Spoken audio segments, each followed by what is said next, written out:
Depuis l'apparition de la COVID-19 en Guinée, les prix des denrées de première nécessité connaissent une hausse vertigineuse. Et pourtant, dans le plan de riposte du gouvernement contre la pandémie, le Premier ministre Ibrahima Kassory Fofana avait annoncé quelques mesures visant à alléger les consommateurs guinéens à faible revenu. Une mesure trompe-l'œil que ne comprend pas Mbani Sidibé.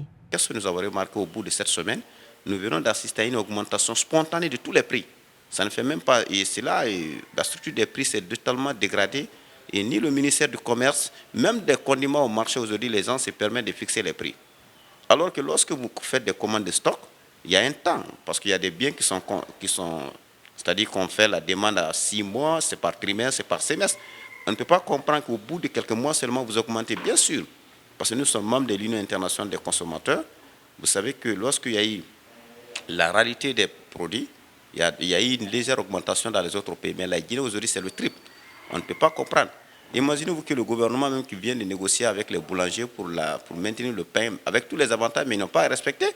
Et le ministère du Commerce n'a pris aucune décision pour rétablir les consommateurs dans leurs droits. L'actualité oblige, nous avons abordé avec notre interlocuteur la question sur la vente et la consommation des produits périmés en Guinée. Très remonté contre l'inefficacité des services de contrôle de qualité. Mbani Sidibé n'en démord pas. On nous dit pandémie.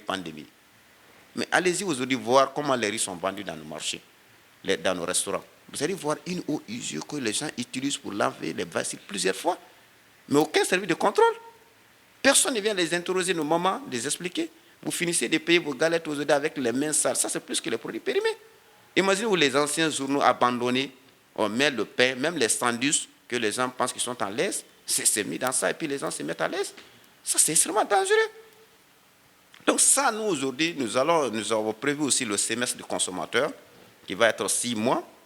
Et comme d'habitude, nous allons faire le tour de tous les médias et nous allons impliquer les religieux comme vu l'état d'urgence. Parce qu'imaginez-vous, quand vous prenez les vendeuses, par exemple, dans chaque famille, dans chaque concession, il y a une maman ou une sœur qui va se débrouiller à vendre les galettes, mais on va les expliquer comment ils doivent le faire. Ça, nous avons prévu ça dans les jours à venir. Et je vous rassure que grâce à votre soutien, nous allons réussir et le mot consommateur va régner davantage. Dans les prochains jours, des activistes de la société civile guinéenne n'excluent pas d'organiser des journées sans consommation pour fustiger le comportement de certaines entreprises et le manque de vigilance des autorités guinéennes.